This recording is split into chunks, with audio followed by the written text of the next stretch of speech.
ఇప్పుడైతే మనం ఆవుని పర్స్కి అయితే వచ్చాము. Full heavy rush. ఇక్కడ చూడొచ్చు వెనకాల అదే దేవస్థానము, శ్రీ రామలింగేశ్వర స్వామి దేవస్థానము. ప్రతి సంవత్సరము శివరాత్రి అయినాక వచ్చే అమావాస్యకి ఇక్కడ రథోత్సవం అయితే జరుగుతుంది.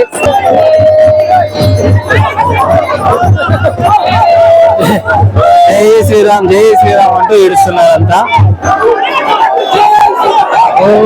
చూడండి రథం అయితే వస్తుంది. రథం నిలబెట్టాలంటే జాస్తి బాధ కొడతారు.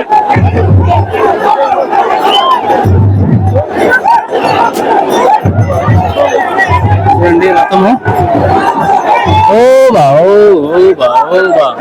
ఫైనలీ మీకైతే ఆవుని రథోత్సవం చాలా దగ్గర నుంచి అయితే చూపించాను. చాలా ఖుషిగా అయితే ఉంది.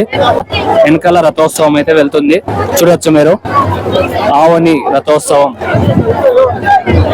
ఇక్కడ లైవ్ ఇద్దాం అనుకుంటే, కానీ లైవ్ ఇచ్చేకి ఇక్కడ నెట్వర్క్ అయితే